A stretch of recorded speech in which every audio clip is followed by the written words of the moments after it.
semente que muda o futuro. E glória a Deus que o nosso presente é estar aqui ouvindo a palavra do Senhor nesse momento. E eu agradeço a Deus por poder estar aqui compartilhando com vocês. Que o Senhor possa falar conosco hoje, que o Senhor abra o nosso coração e traduza a sua palavra, né? Traduza o que Ele quer falar para nós hoje. Traduza no seu coração o que Ele quer falar contigo, em nome de Jesus. Bom, hoje eu vou falar algo aqui que está em Juízes, capítulo 6.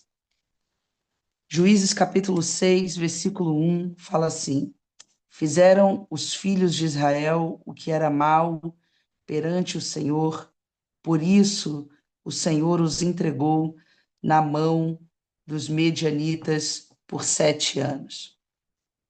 Prevalecendo o domínio dos midianitas sobre Israel, fizeram estes para si, por causa dos midianitas, as covas que estão nos montes e as cavernas e as fortificações. Porque cada vez que Israel semeava, os medianitas e os amalequitas, como também os povos do Oriente, subiam contra ele. E contra ele se acampavam, destruindo os produtos da terra até a vizinhança de Gaza, e não deixavam Israel sustento algum, nem ovelhas, nem bois, nem jumentos. E aí no versículo 6 ele fala assim: Assim Israel ficou muito debilitado com a presença dos midianitas. Então os filhos de Israel clamavam ao Senhor.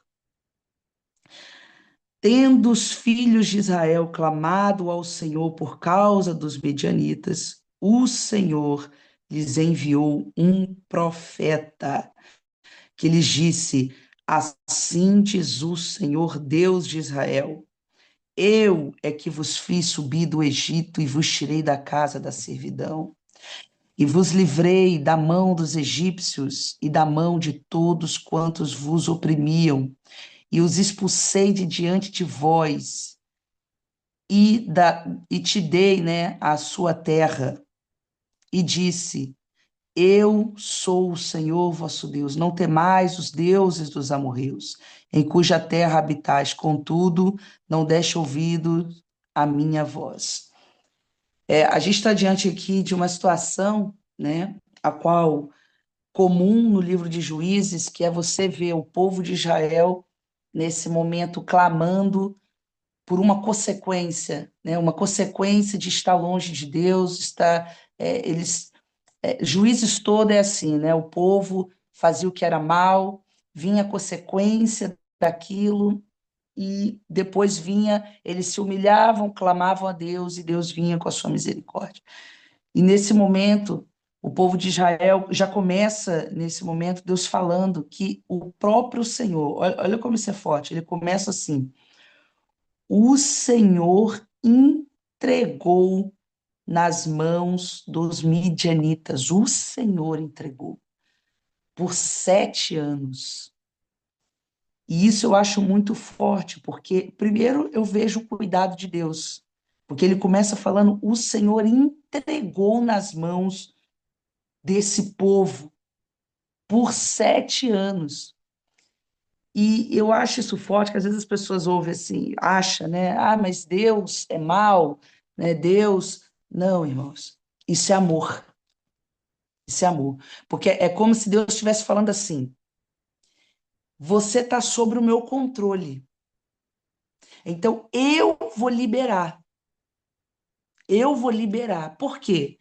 Porque quando você está com Deus, ninguém ultrapassa Deus. Deus ele te guarda. Deus ele te guarda. E para poder te tocar, ele tem que liberar. Por isso que quando Balaão vai, é pago para amaldiçoar Israel, o que Balaão fala? Eu não posso ir contra aquilo que ele ordenou. Contra Israel não há encantamento. O que Balaão ali estava querendo dizer? Uma vez que Deus deu uma ordem para abençoar, e está escrito até isso mesmo. Uma vez que Deus deu uma ordem para abençoar, eu não posso ir contra essa ordem, eu não posso amaldiçoar. Então, uma vez que você está em Deus, nada, por isso que fala que a porta do inferno não prevalece, porque nada pode ir contra este povo, nada pode ir contra você. A única maneira é se Deus liberar. A única maneira é se Deus falar assim: eu libero para que você fique na mão do inimigo. Então, isso eu já vejo um controle de Deus. Eu vou deixar, né? Mas a hora que eu quiser também eu te tomo pela minha mão. Eu vejo isso amor e controle, porque imagina se a gente falasse, se Deus falasse assim, eu perdi, né? O meu pai é fraco, meu Deus é fraco. Ah, olha, o diabo venceu. Como assim o diabo venceu? Não, irmãos, não existe isso. Não existe o diabo venceu a guerra, o diabo me venceu. Não, não existe. Há um motivo porque você está perdendo essa batalha, aleluia. E o motivo está lá no início. Ele fala que Israel fez o que era mal, Senhor. E depois o Senhor ele explica falando: eu fiz a minha parte. Eu tirei vocês da casa da servidão. Eu dei para vocês a salvação. Eu limpei vocês. Eu trouxe vocês para uma terra segura, aonde mana leite e mel. Eu disse para vocês não terem medo do diabo. Vamos traduzir para agora? Ele está falando, eu disse para vocês não terem medo do deuses, dos amorreus. Mas o que que Israel fez nesse momento aqui? Ele se une ele se une ao mundo, vamos colocar para hoje, né? Ele se une ao mundo. O que que Israel fez aqui? O meu Deus é bom, mas eu vou me unir ao Deus deste povo. Eu vou me unir ao Deus dos amorreus.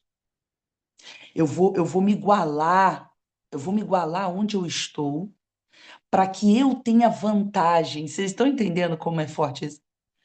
Eu vou me igualar, eu vou me misturar para que eu tenha vantagem, para que eu me torne igual, para que eu tenha mais força. Tá entendendo? Então eu vou me unir também a esses deuses. Aqui havia um paganismo tão forte, tão grande nesse momento. E aí a hora que Deus fala assim: "Eu vou te deixar na mão do inimigo e eu quero ver se o teu inimigo, porque ele vai falar isso depois, eu vou chegar lá, se o teu inimigo pode te salvar." Tá entendendo? Eu vou te deixar na mão agora, porque a gente age muitas das vezes como se não existisse Deus. E sabe quando é que a gente lembra que existe Deus? É quando o Senhor permite que o mal nos toque. É quando o Senhor permite que venha o que veio sobre Israel. E aí é a hora que o povo grita e clama: Deus nos socorre. E o Senhor, que é maravilhoso, ele envia o profeta, ele envia a resposta e diz: vocês me desobedeceram. Mas olha que forte. Deus ele fala, chama, mandou um profeta ir lá para avisar. Só que logo depois veio o anjo do Senhor e assentou-se debaixo do carvalho. Agora escuta, isso na teologia, eles creem que aqui é uma das presenças de Jesus, ou do próprio Deus, que Jesus é Deus. Então veio o anjo, está em A maiúsculo, do Senhor, e assentou-se debaixo do carvalho que está em Ofra, ou seja, o próprio Deus, aleluia, vem e chega até Gideão, seu filho, estava malhando o trigo ali, o Gideão estava malhando o trigo no lagar, para pôr a salvo dos medianitas. Então o anjo do Senhor lhe apareceu e lhe disse: o Senhor é contigo, homem valente. Respondeu-lhe Gideão: ai, Senhor meu, se o Senhor é conosco, por que nos sobreveio tudo isso?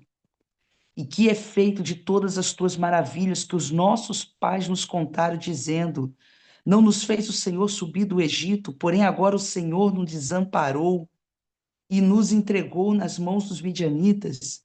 Então se virou o Senhor para ele e disse: vai nessa tua força e livra Israel da mão dos midianitas. Que força é essa, né?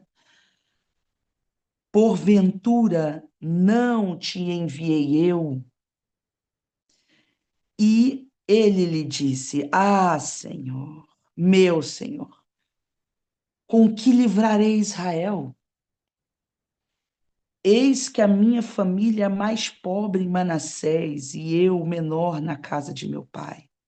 E aí torna o Senhor a dizer: já que eu já falei para você que eu estou contigo, traduzindo, ele fala: já que eu estou contigo, tu ferirás os medianitas como se fosse um só homem. E ele respondeu: se agora achei mercê diante dos teus olhos, dai-me um sinal de que és tu, Senhor, que me falas. Aqui, nesse momento, a gente vê que o Senhor chega até Gideão, e Gideão, ele joga aquele momento ali como se Deus o tivesse abandonado.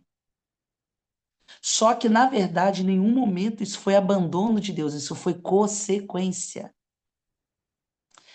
E sabe o que eu acho tremendo? Porque nós esquecemos lá atrás, mas Deus ele não esquece. Nós esquecemos já que o Senhor acabou de enviar um profeta, inclusive, para dizer: vocês fizeram o que era mal, vocês foram atrás de deuses, vocês tiveram medo dos deuses, se rendeu a outros deuses, não deu ouvido a mim.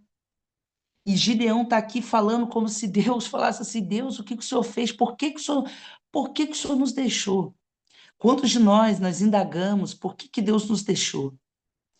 Existe motivos na nossa vida, tudo e tudo, irmãos, tudo. Deus ele tem o total controle da nossa vida, total, total. E nós precisamos simplesmente sempre parar e perceber algo. Por que que eu estou na mão do inimigo? Por que que sobreveio tal coisa na minha vida? A gente sempre tem que parar para refletir. Por quê? Porque uma pessoa que está no centro da vontade de Deus, por mais que venha o dia mal, ele está firme.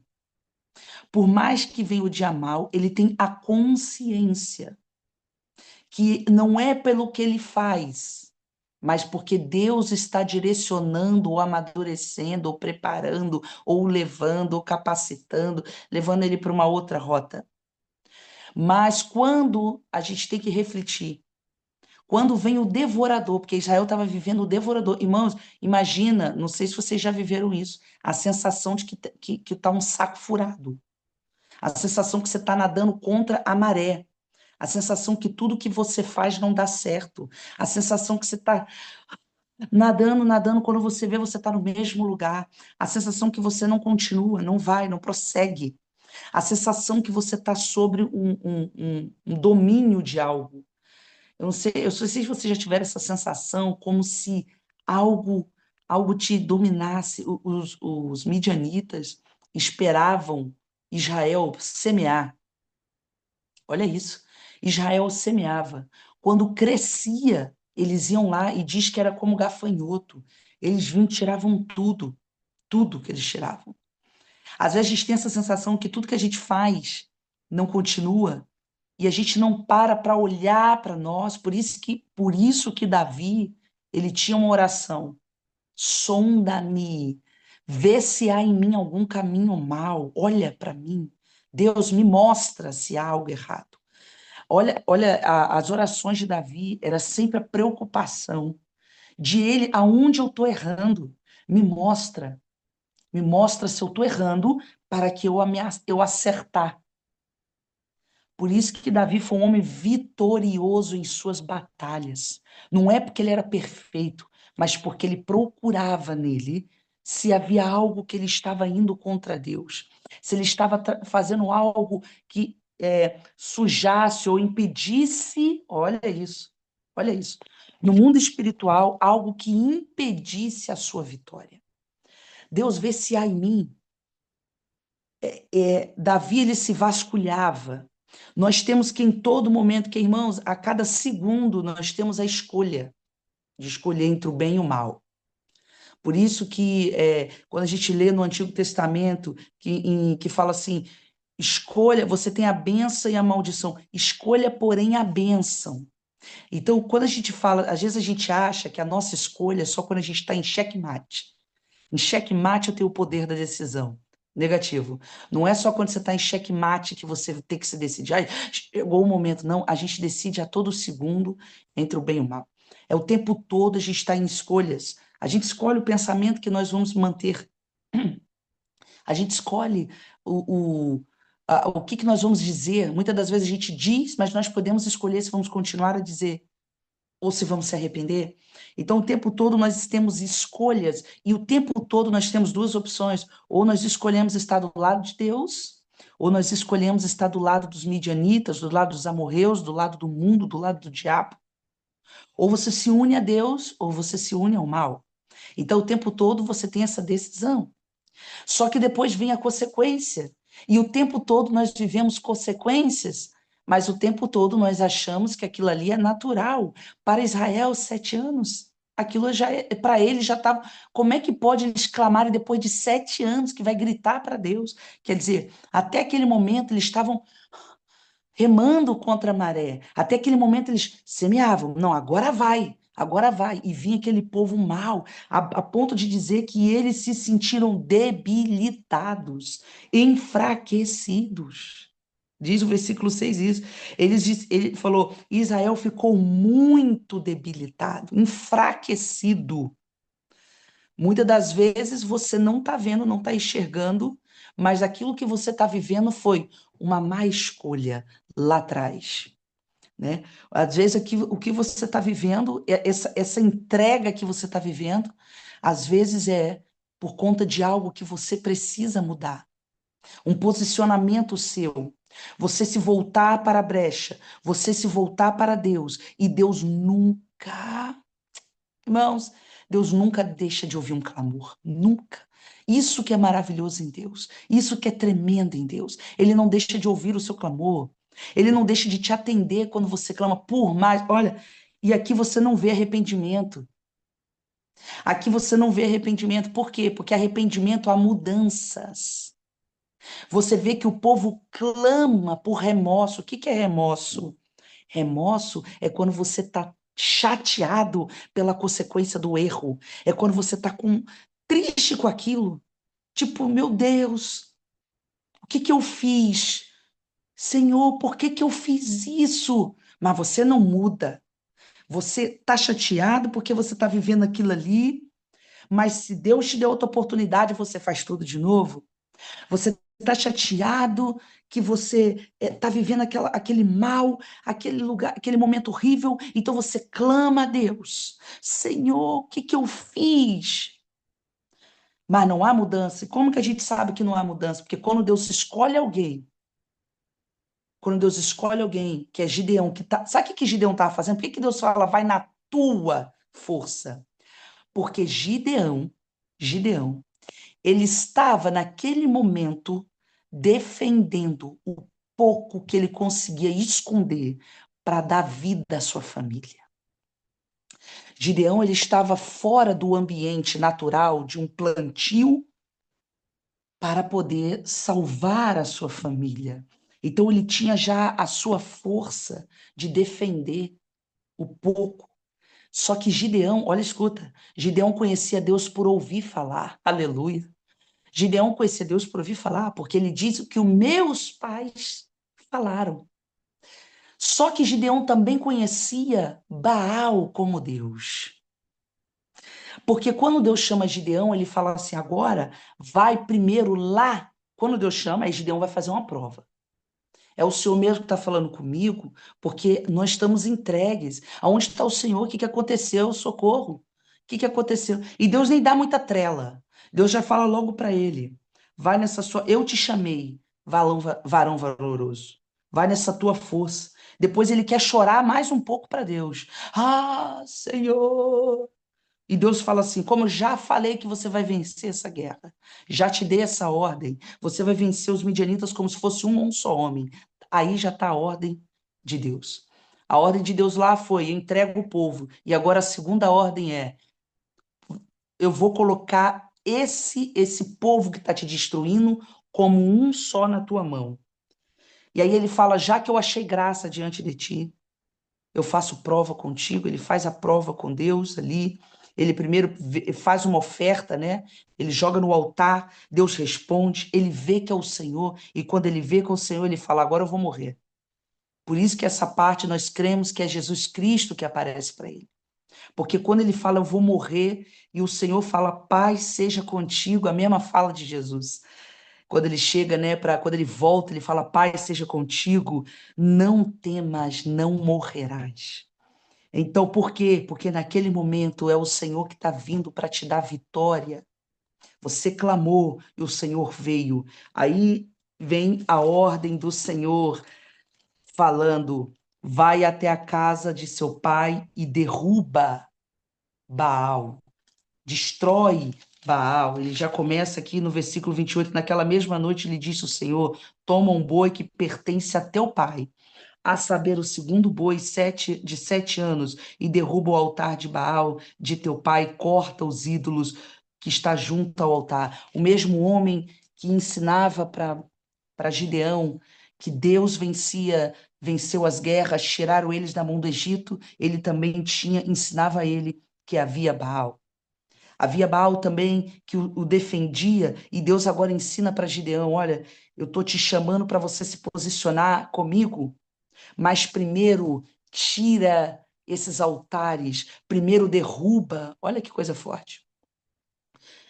Nós queremos vencer guerras, mas nós não queremos limpar, nós não queremos mudar.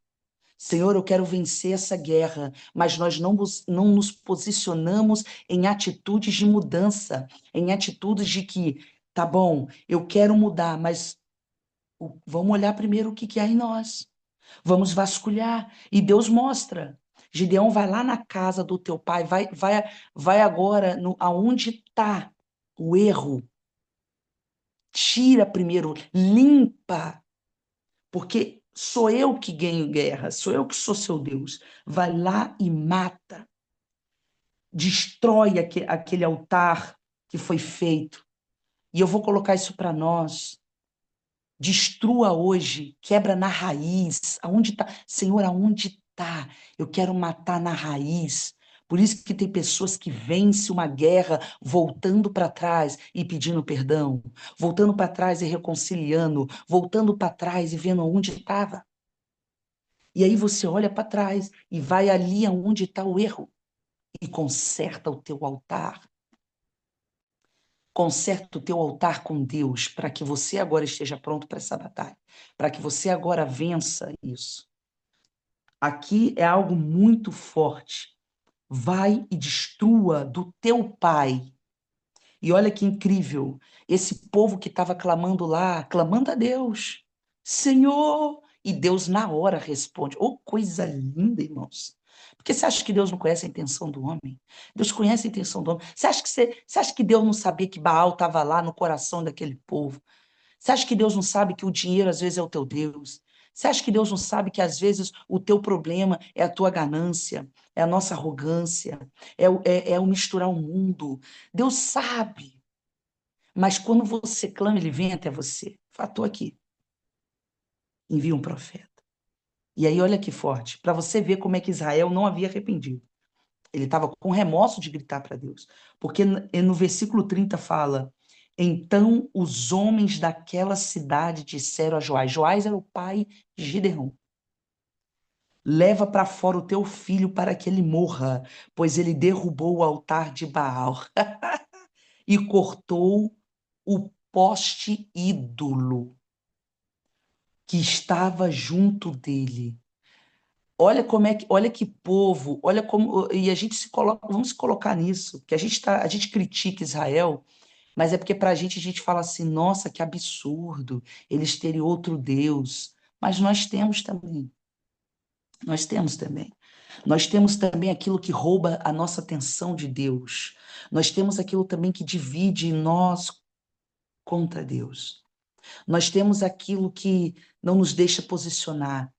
A nossa luta, a nossa escolha. Nós temos aquele momento da escolha que a gente escolhe a pornografia, que a gente escolhe a prostituição, que a gente escolhe a mentira, tá entendendo? Esse é o Baal. Aqui a gente fala que absurdo, como é que tem uma imagem? Não, que absurdo, nós fazemos escolhas assim. Só que nesse momento ele está fazendo aqui uma limpeza, uma varredura. E aí você vê que o povo de Israel está clamando, mas está com raiva e quer matar Gideão porque tirou o ídolo. Que Deus já falou lá. Olha que povo duro. Deus tinha acabado de falar: entreguei vocês na mão dos midianitas, porque fizeram o que era mal, servindo outros deuses, não cumprindo com os meus mandamentos. Era consequência, tá entendendo? Era consequência. Mas Deus é tão bom que o povo clama e vai. E mesmo assim o povo está com remorso, não está arrependido. Arrependimento traz mudança. E aí o povo fala assim, aí o pai se posiciona. E o pai fala: Joás, o pai de Gideão, diz a todos o que se puseram contra ele: contendereis vós por Baal? Lutareis vós pelo pecado? Agora traduzindo para nós. Você vai lutar pelo pecado, é isso? Você agora você está contendendo contra o pecado? Pô, Baal, o seu ídolo, Baal vai te livrar? Que Baal te livre? Que Baal se livre? Qualquer que por ele contender ainda esta manhã será morto. Olha o que Joás está falando.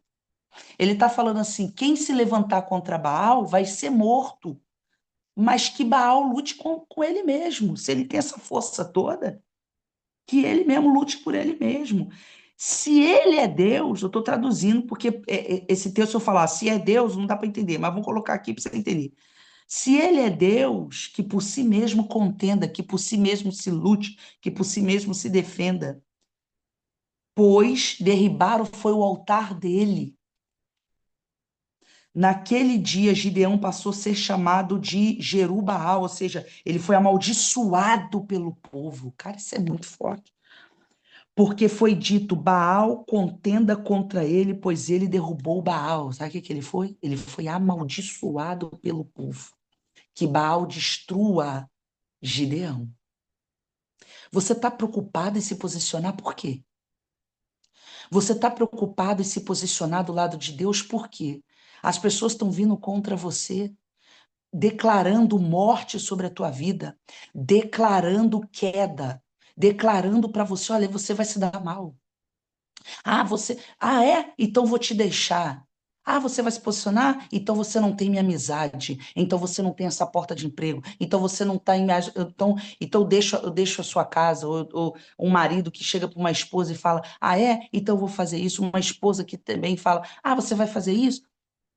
Porque você se posicionou a favor de Deus. Você não pensa que você não vai ter a maldição de todo o povo.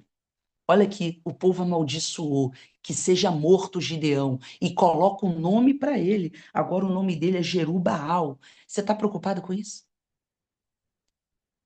Você está preocupado com as consequências de você ter se posicionado do lado de Deus? Por você ter destruído os altares da sua vida?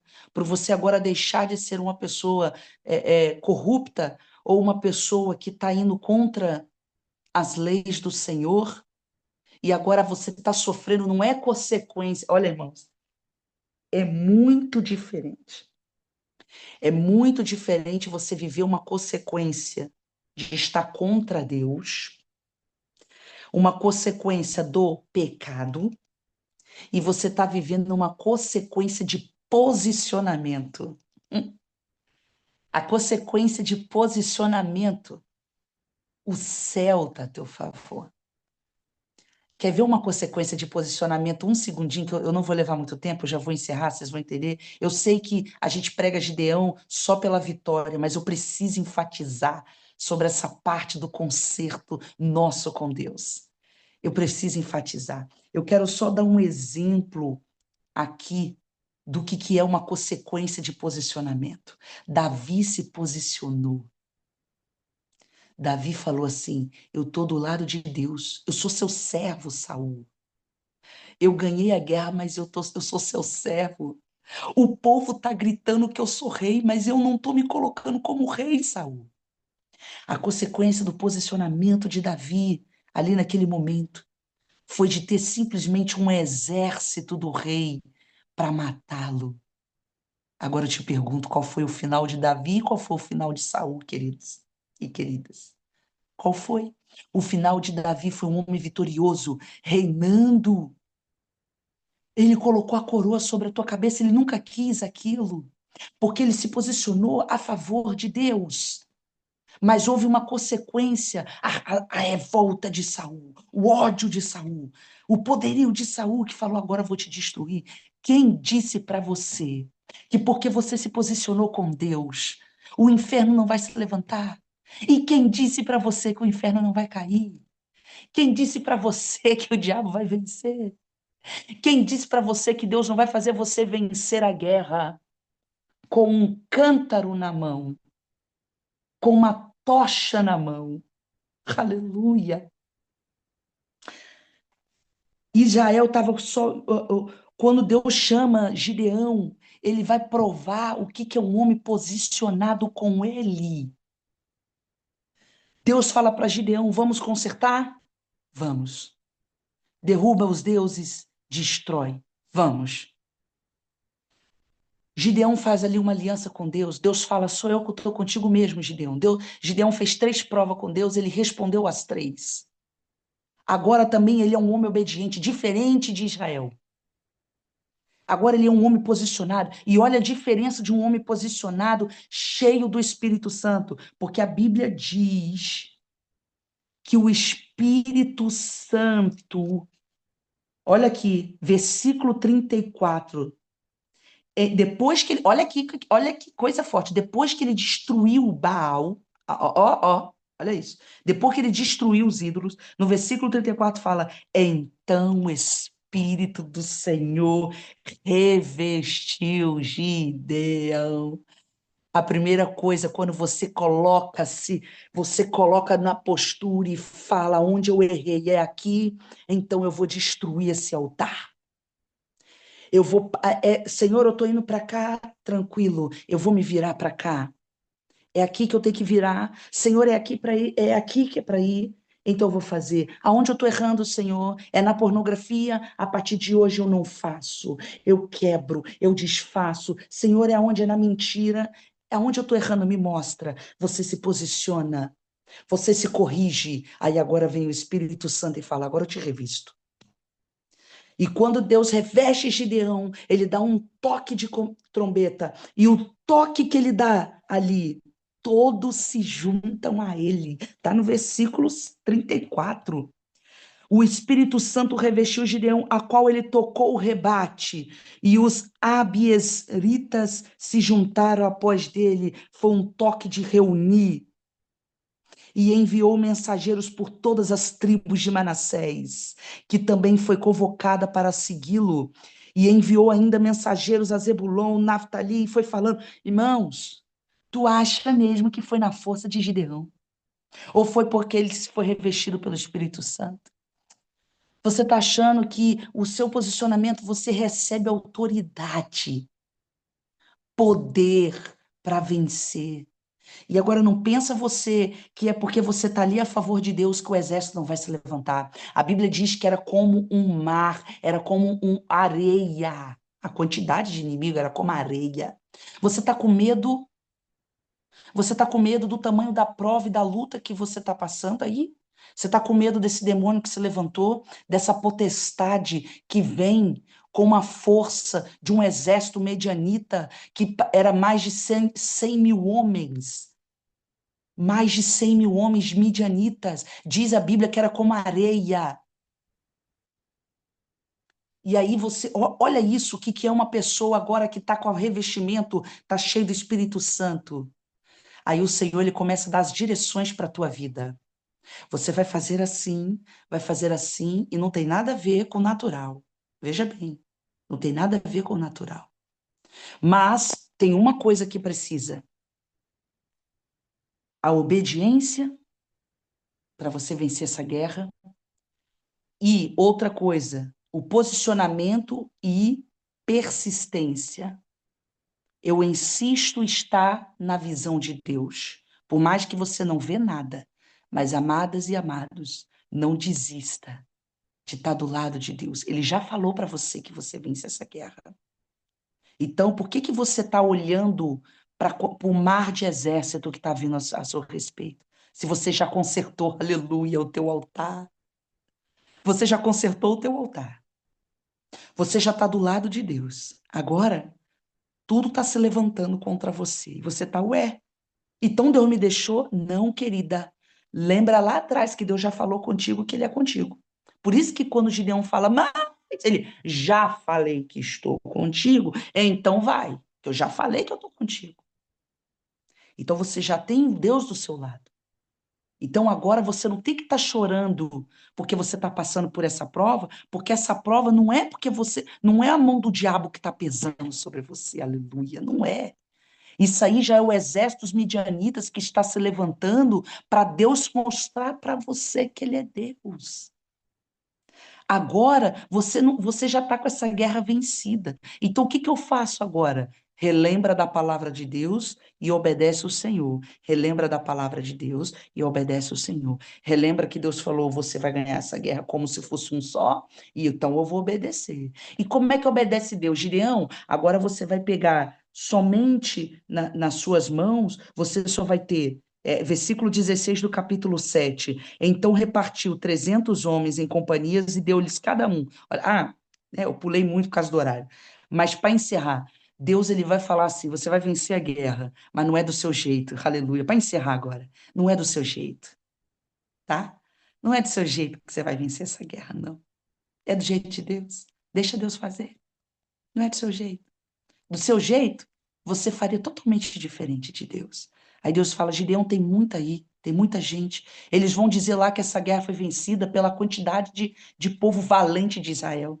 Não vão tirar. Aí vai começando a ficar as coisas do impossível. Às vezes Deus só quer que você só dobre o teu joelho. Aí Deus ele vem aqui e fala assim: vai ficar só, tira os covardes. Tira, tira, tira, tira. Daqui a pouco o Gideão fica com 300. Você não vê em nenhum momento o Gideão agora reclamando, como reclamou da primeira vez. Sabe por quê? Porque verdadeiramente é um homem posicionado, arrependido e que está do lado de Deus. Em nenhum momento ele vai reclamar, em nenhum momento ele vai questionar, mas em todo momento ele está preso naquela palavra lá de trás. Eu já te dei essa guerra por vencida. Eu te levantei. E eu digo hoje para você: eu te levantei. Mulher, eu te levantei, eu te chamei. Você tem um chamado, você tem meu ID, você tem a mim, você tem a minha graça, a minha força, e você tem algo muito maior que eu te dei. Você tem o Espírito Santo. Eu te revesti para que você ganhe essa guerra. Eu te revesti para que você vá e tenha vitória. Mas, Senhor, está muito grande o exército. Olha, Senhor, eu sou pouco, eu só sou. E Deus está falando: quem disse que você é uma? Sou eu que vou fazer barulho. Sou eu. Você só levanta, só quebra vaso, porque a única coisa que Israel tinha na mão era um vaso, uma tocha, trombeta, cântaro vazio e tocha. Só isso. Isso não se ganha guerra. Mas quem disse que a guerra é vencida pela tua força, pelo teu braço? A guerra é vencida pela tua obediência. Senhor, é com o cântaro que eu vou vencer a guerra, então é com o cântaro que eu irei. Então eu digo para você, para encerrar e passar, não temas. Se o Senhor te chamou, a única coisinha que você vai fazer hoje, só uma coisinha que você vai fazer hoje, tá bem? Aqui vai toda a minha mensagem que eu quero falar. Uma coisinha só que você vai fazer. Você vai ficar agora do lado de Deus, vai limpar o teu altar. Então, missionária Letícia, o que que eu faço todo dia? Limpo o teu altar todo dia. E a guerra é Ele que vai vencer. Amém? Eu agradeço essa minha oportunidade, que Deus possa abençoar a vida de vocês. Eu quero aqui declarar uma benção antes. Eu quero dizer que o Senhor, Pai, no nome de Jesus, eu declaro sobre nós hoje, sobre nós, o posicionamento de estar do teu lado. Olha para nós e vê se há algum caminho mal, como diz Davi, vê se há em mim algum caminho mal. Eu quero corrigir os meus caminhos, porque eu sei que eu estando do teu lado, pode vir o exército que for, que eu venço essa guerra. Pai, muito obrigado, porque aqui tem pessoas que o Senhor chamou, tem chamados, tem pessoas aqui que o Senhor já fez, falou, declarou, trouxe uma palavra de vitória.